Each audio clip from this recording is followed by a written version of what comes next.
मैं भारत के लोगों से नफरत करता हूँ।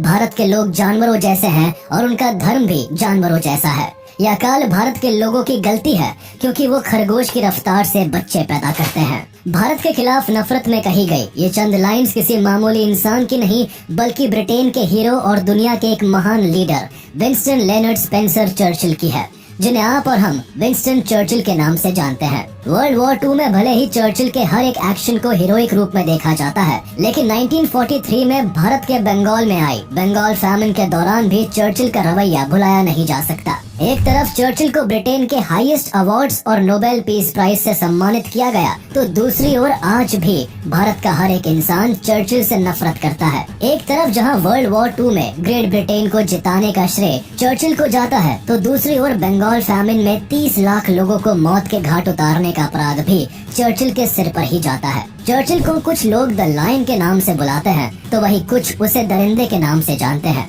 इसने अपने देश के लिए सेल्फलेस तरीके से काम किया। इसने ब्रिटेन को हर एक ऊंचाई तक पहुंचाना चाहा। चर्चिल की अपने लोगों से इतनी सिंपैथी थी कि वर्ल्ड वॉर 2 के दौरान इसने भारत के लोगों के हिस्से का अनाज ब्रिटेन के सोल्जर्स के लिए स्टॉक में रख लिया, जिसके बाद भारत में अनाज की कमी के कारण बंगाल में सड़कों पर लोगों की लाशें बिछ गई। लेकिन सोचने वाली बात यह है कि चर्चिल को भारत के लोगों से क्या परेशानी थी और क्यों चर्चिल ने इतनी क्रूरता के साथ लाखों लोगों को मरने के लिए छोड़ दिया। Winston Churchill killed more Indians than Adolf Hitler killed Jews. To the world outside Britain, Churchill was hardly better than Hitler. अगर ब्रिटेन में वो नायक है तो भारत में खलनायक।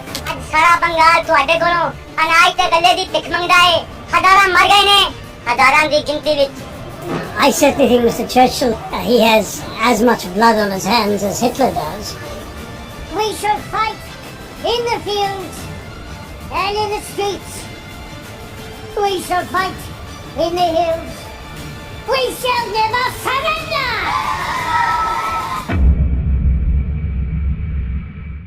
कहते हैं इंसान के बचपन का असर उसके एडल्टहुड पर बहुत पड़ता है, यानी बच्चा जैसा अपने चाइल्डहुड में देखेगा वो वैसा ही बनता चला जाएगा। विंस्टन चर्चिल के साथ भी ऐसा ही हुआ। इनका जन्म तो एक शाही और अमीर परिवार में हुआ, पर अपने माता पिता की नजरों में ये हमेशा एक कमजोर और असफल इंसान ही रहे। इवन एक बार इनके पिता ने खुद इस बात को कहा भी था कि मेरा बेटा एक फेलियर है। हालांकि अपने पिता की मौत के बाद चर्चिल ने अपना एक नया रूप दिखाया और एक वक्त पर कमजोर और असफल कहे जाने वाले चर्चिल यूके के पार्लियामेंट में बैठकर अपने देश के लिए बड़े बड़े फैसले लेने लगे। बेशक इन्होंने वर्ल्ड वॉर 2 में ब्रिटेन की छवि बदल दी, लेकिन सही और गलत की समझ इन्हें कभी नहीं आई, जिस कारण दुनिया आज भी इन्हें दो नजरों से देखती है। 30 नवंबर 1874 को ब्रिटेन के एक अमीर परिवार में चर्चिल का जन्म हुआ। इनका परिवार ब्रिटेन की वेल्दी फैमिलीज में से एक माना जाता था। इवन इनके रहने के लिए कोई छोटा मोटा घर नहीं बल्कि पैलेस हुआ करता था, जिसे ड्यूक ऑफ मार्लबोरोस पैलेस के नाम से जाना जाता था। जन्म के समय चर्चिल को विंस्टन लेनर्ड स्पेंसर चर्चिल का नाम मिला। बचपन में भले ही चर्चिल का दिमाग मिलिट्री में जाने का रहा हो, लेकिन इनके खून में पॉलिटिकल ब्लड दौड़ रहा था। इनके एंसेस्टर्स का एक ग्रेट पॉलिटिकल बैकग्राउंड था। इनके grandfather John Spencer Churchill British parliament के मेंबर और मार्लबोरो के 7वें ड्यूक रह चुके थे। तो वही इनके पिता लॉर्ड रैंडोल्फ चर्चिल भी कंजर्वेटिव पार्टी से वुडस्टॉक से एमपी थे। पिता के साथ साथ इनकी मां जेनी चर्चिल का फैमिली बैकग्राउंड भी काफी अच्छा था। इनकी मां भी एक वेल्दी अमेरिकन रॉयल फैमिली से बिलोंग करती थी। विंस्टन बचपन से ही अपने माँ बाप से इमोशनली बहुत ज्यादा अटैच नहीं थे, जिस कारण इन्होंने अपनी बायोग्राफी में भी अपनी फैमिली से ज्यादा अपनी care taker Mrs Elizabeth Everest के बारे में लिखा है। विंस्टन बचपन से ही किसी की नहीं सुनते थे। पढ़ाई लिखाई में भी इनका कोई इंटरेस्ट नहीं था। स्कूल में हमेशा इनके ग्रेड्स काफी कम रहते थे। इसी कारण परिवार के साथ साथ इनके टीचर्स भी इन्हें पसंद नहीं करते थे। स्कूल टाइम में विंस्टन दूसरे बच्चों के साथ बुरा व्यवहार करते और टीचर से भी ऐसे ही पेश आते।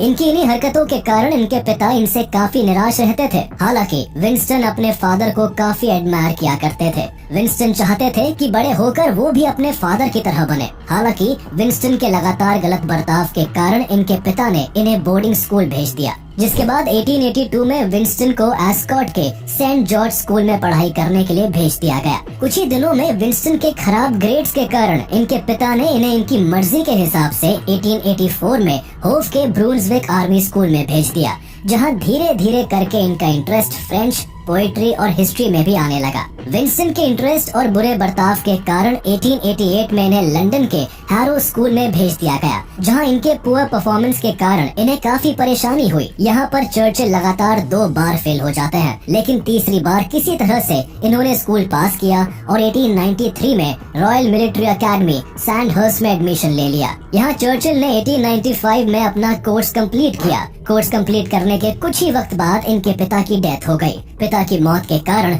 चर्चिल को बड़ा सदमा लगा।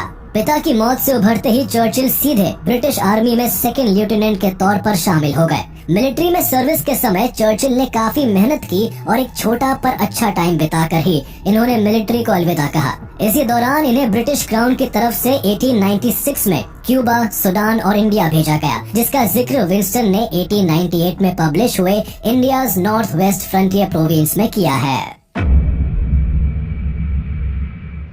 दुनिया के कई बड़े देश घूमते समय विंस्टन ने लेटर्स के जरिए अपनी मां से लगातार संपर्क बनाए रखा था। हालांकि ब्रिटिश आर्मी में मात्र 2 से 3 साल रहने के बाद इन्होंने लंदन मॉर्निंग पोस्ट में एज अ जर्नलिस्ट काम करना शुरू कर दिया, जिसके बाद 1899 में लंदन मॉर्निंग पोस्ट की ओर से इन्हें साउथ अफ्रीका में चल रहे बॉ वॉर को कवर करने के लिए भेजा गया। ये वॉर ब्रिटिशर्स और डच सेटलर्स के बीच की लड़ाई थी, लेकिन एक ब्रिटिश आर्मर ट्रेन पर सफर करते वक्त 15 नवंबर 1899 को डच आर्मी इन्हें पकड़ लेती है। चर्चिल को जेल में रहना बिल्कुल बर्दाश्त नहीं हो रहा था, जिस कारण चर्चिल ने जेल से भागने का प्लान बनाया और 12 दिसंबर 1899 को इन्होंने बड़ी चालाकी के साथ जेल से खुद को बाहर निकाल लिया। जेल से भागने के बाद चर्चिल ने करीब 300 माइल के डिस्टेंस को कवर किया और दुश्मन की टेरिटरी को एस्केप कर लिया। इस समय चर्चिल का ऐसा करना न्यूज की हेडलाइंस बन गई थी। लोगों ने चर्चिल के साहस की दाद देनी शुरू कर दी। इस इंसिडेंट के बाद ब्रिटेन के लोगों ने चर्चिल का अपने देश में काफी खुले दिल से स्वागत किया और साथ ही ये लोगों के लिए एक इंस्पिरेशन भी बन गए। पॉपुलैरिटी बढ़ने के साथ ही चर्चिल ने लिखना भी शुरू कर दिया। ये लिखने में काफी माहिर थे,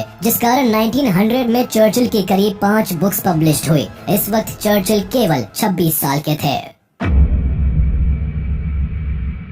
1900 में ही चर्चिल ने अपना पॉलिटिकल करियर शुरू कर दिया था। इन्होंने सबसे पहले हाउस ऑफ कॉमन्स में as a member of parliament कदम रखा। यहाँ ओल्डहैम कॉन्स्टिट्यूएंसी में चर्चिल कंजर्वेटिव पार्टी की ओर से एमपी बने रहे, लेकिन कंजर्वेटिव गवर्नमेंट के डिसीजंस के अगेंस्ट कई बार जाने की वजह से करीबन 4 साल के अंदर ही ये लिबरल पार्टी में शामिल हो गए। एक्चुअली इस वक्त Winston 8 hour work day, minimum wage, labour exchange और हेल्थ इंश्योरेंस जैसी बेसिक नीड्स की ओर काम करने की बात कर रहे थे, जिस वजह से कंजर्वेटिव पार्टी इनसे काफी नाराज हो गई थी। कुल मिलाकर इनके मुद्दे कंजर्वेटिव पार्टी से कम बल्कि लिबरल पार्टी से ज्यादा मेल खाते थे। एमपी बनने के बाद चर्चिल अधिकतर समय लेबरर्स और ट्रेड यूनियंस के सपोर्ट में बात करते। इन्होंने कई बार लेबरर्स के राइट के लिए आवाज भी उठाई थी। इसके अलावा चर्चिल इकोनॉमिक प्रोटेक्शनिज्म के भी खिलाफ थे। इन्होंने इकोनॉमिक प्रोटेक्शनिज्म की कंजर्वेटिव पॉलिसी के खिलाफ भी आवाज उठाई थी। पॉलिटिक्स में चर्चिल एक शानदार प्लेयर की तरह खेल रहे थे। ये हर तरफ नजर रखते और माहौल को भांपते हुए ही कदम आगे बढ़ाते।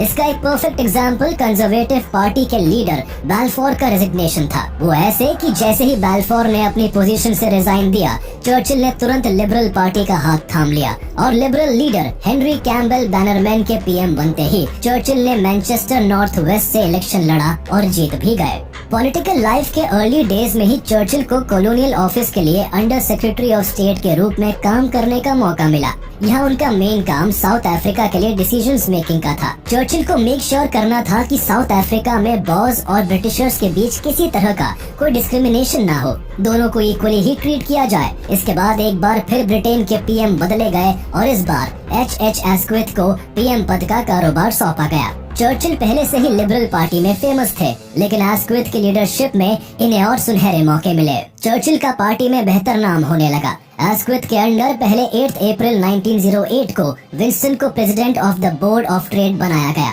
जिसके बाद कुछ ही समय में होम सेक्रेटरी और फर्स्ट लॉर्ड ऑफ एडमिरल्टी के पदों पर भी चर्चिल ने काम किया। अपने इन सभी पदों पर काम करने के दौरान चर्चिल ने प्रिजन्स को रिफॉर्म करवाया, इंडस्ट्रियल डिस्प्यूट्स को सॉल्व करवाया, नेवल वर्कर्स के मोरल्स को बूस्ट किया और साथ ही नेवी में लोगों के हायर पे के लिए भी काम किया। अपने इन्हीं कामों के कारण चर्चिल लगातार लिबरल पार्टी की टॉप पोजीशंस पर अपना नाम दर्ज करवाते चले गए। अब तक हर कोई चर्चिल को जानने और पहचानने लगा था। इन्हें वर्कर्स का भी भारी सपोर्ट रहता था, जिस कारण केवल 33 साल की उम्र में ये ब्रिटिश पॉलिटिक्स के राइजिंग स्टार और यंगेस्ट कैबिनेट मिनिस्टर बन गए।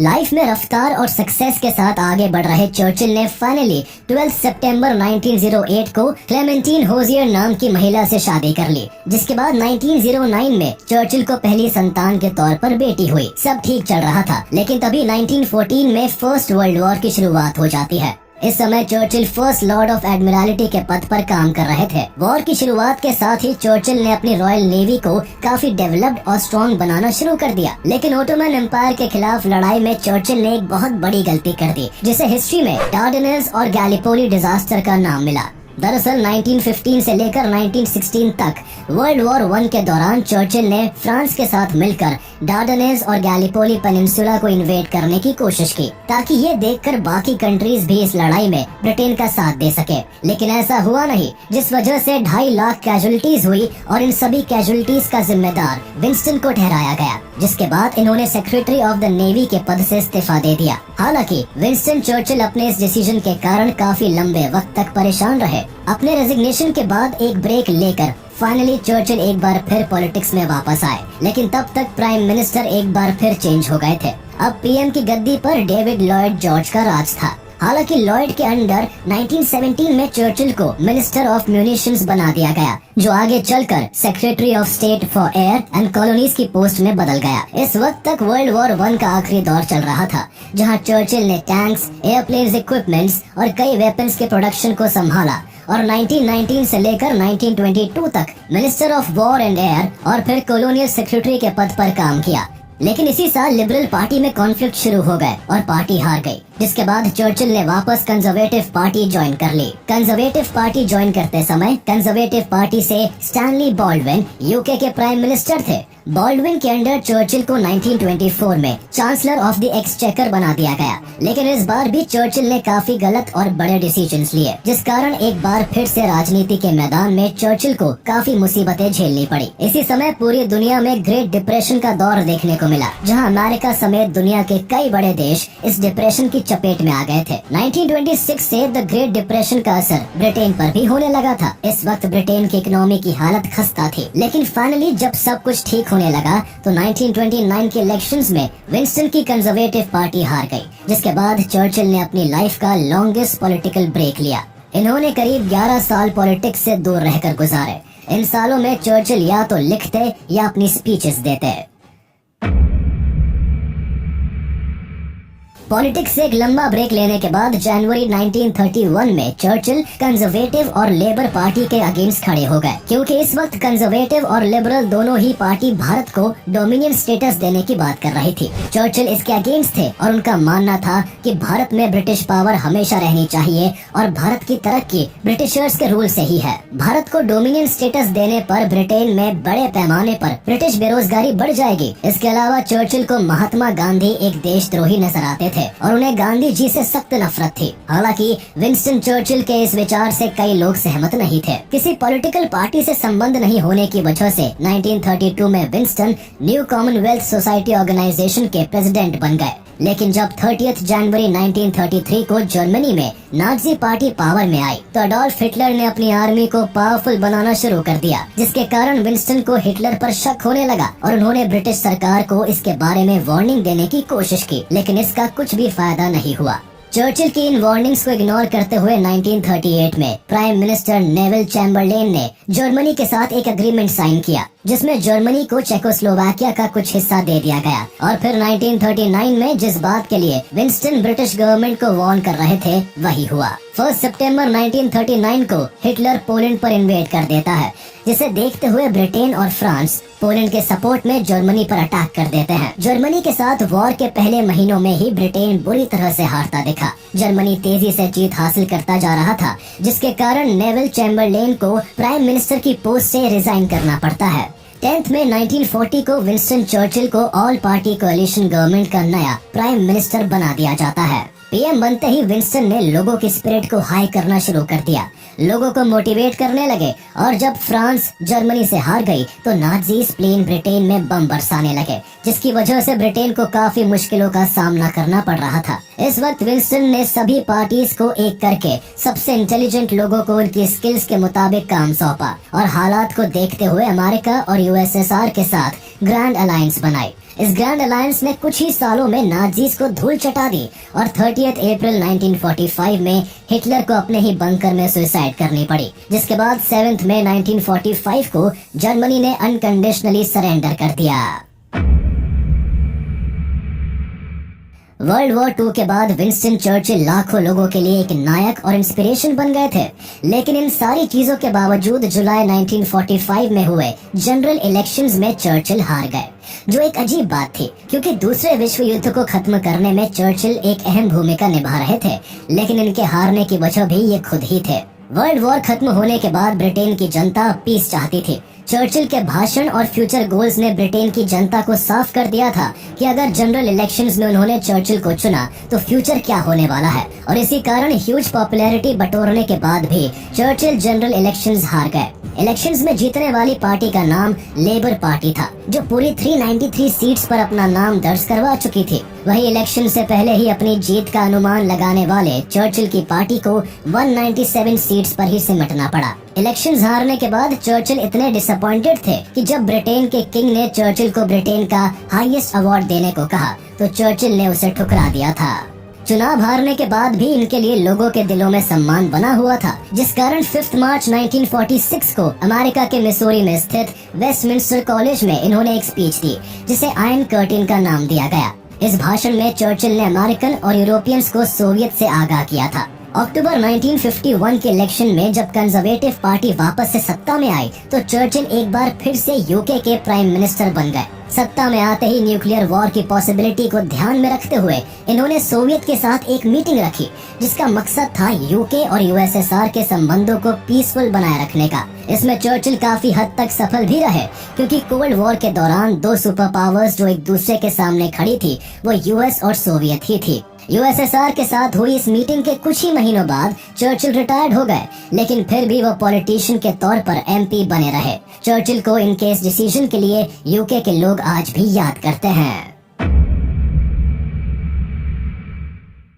ब्रिटेन के लिए भले ही चर्चिल एक हीरो हो, लेकिन दुनिया के लिए ये किसी हिटलर से कम नहीं थे। वास्तविक में चर्चिल हिटलर, स्टालिन और माओ जितने ही क्रूर और निर्दयी थे। अगर हिटलर के हाथ मासूम जूस के खून से सने थे तो चर्चिल के हाथों पर भी लाखों लोगों के खून के निशान थे। एक और जहां हिटलर ने 6 मिलियन निर्दोष यहूदियों के कत्लेआम का आदेश दिया था, तो वही दूसरी ओर चर्चिल ने भारत के प्रति अपनी नफरत का एक बड़ा एग्जाम्पल दिया था। चर्चिल ने 1943 के बंगाल फैमिन में भारतीयों के हिस्से के अनाज को रोककर 3 मिलियन लोगों को मौत के घाट उतारने का अपराध किया था। सच्चाई यही है कि चर्चिल एक रेसिस्ट थे, जो न केवल ब्लैक और ब्राउन लोगों को देखकर चिढ़ते थे, बल्कि उनकी इंसल्ट भी करते थे। चर्चिल के लिए व्हाइट लोग सुपीरियर थे और शायद इन्हीं रेसिस्ट कारणों की वजह से चर्चिल का इंडियंस और अफ्रीकन्स के खिलाफ रवैया कभी अच्छा नहीं रहा। हिटलर और चर्चिल के लिए रेसिज्म एक सिक्के के दो पहलुओं की तरह ही था। Churchill white, Indians and blacks में ठीक वैसे ही तुलना करते थे जैसे हिटलर नाजीज और जूस में करता था। चर्चिल के इसी रेसिज्म के कारण इंडिया में आज भी लोग इन्हें बंगाल फैमिन का एक बड़ा और अहम कारण मानते हैं। चर्चिल का मानना था कि हिस्ट्री उनके प्रति काइंड होगी, क्योंकि वो खुद ही इतिहास को लिख रहे हैं। हालांकि ब्रिटेन की हिस्ट्री तो चर्चिल को एक हीरो की नजरों से ही पेश करती है, लेकिन वर्ल्ड हिस्ट्री की कहानी कुछ हटकर ही है। एग्जाम्पल के तौर पर आप चर्चिल के किए गए बेरहम और क्रूरता भरे एक्शंस को ही ले सकते हैं। 1910 में साउथ वेल्स के टोनी पैंडी में कई mine workers better wages and living conditions के लिए स्ट्राइक कर रहे थे। जब स्ट्राइक जरूरत से ज्यादा तेज हो गई तो चर्चिल ने ब्रिटेन के होम सेक्रेटरी होने के नाते लंदन से पूरे एक आर्मी बटालियन को स्ट्राइक माइनर्स पर अटैक करने के लिए भेज दिया था। पहले ही स्ट्राइक कर रहे माइन वर्कर्स काफी गुस्से और परेशानी में थे, लेकिन जब आर्मी वहां पहुंची तो मामला ठीक होने से ज्यादा बिगड़ गया। आर्मी और स्ट्राइकर्स के बीच झड़प हो गई, जिसमें एक माइन वर्कर मारा गया और करीब 600 लोग इंजर्ड हो गए। यही नहीं, आगे चलकर जब चर्चिल ने operational command of the police के तौर पर काम किया तो इन्होंने ब्रिटिश हिस्ट्री के वर्स्ट पुलिस क्राइम को जन्म दिया। चर्चिल ने उस वक्त पुलिस को ऑर्डर दिया कि वो आम लैटवियन अनार्किस्ट को उसी घर में जिंदा जला दे जिसमें वो छिपे हुए हैं। ये ऑर्डर्स तब दिए गए थे जब पुलिस लैटवियन एनार्किस्ट की घेराबंदी कर रही थी, लेकिन वो पुलिस से बचने के लिए एक घर के अंदर जाकर छिप गए थे। इस इंसिडेंट के कुछ वक्त बाद ही 1918 से 1923 के बीच आयरिश इंडिपेंडेंस वॉर के समय चर्चिल ने आयरिश प्रोटेस्टर्स पर एयर बॉम्बिंग करने की सलाह दी थी। इतना ही नहीं, 1921 में चर्चिल ने ओटोमन एम्पायर के खिलाफ मेसोपोटामिया में लार्ज स्केल बॉम्बिंग के ऑर्डर्स भी दिए थे, जिसमें केवल 45 मिनट में ही पूरा एक गांव खत्म हो गया था। हालांकि जब एक ब्रिटिश ऑफिशियल ने चर्चिल के इस ऑर्डर पर ऑब्जेक्शन उठाना चाहा, तो चर्चिल ने उसके ऑब्जेक्शन को अनरीजनेबल कहकर इग्नोर कर दिया। साथ ही इस बात का दावा किया कि पॉइजन गैस आउटराइट एक्सटर्मिनेशन से फार बेटर है।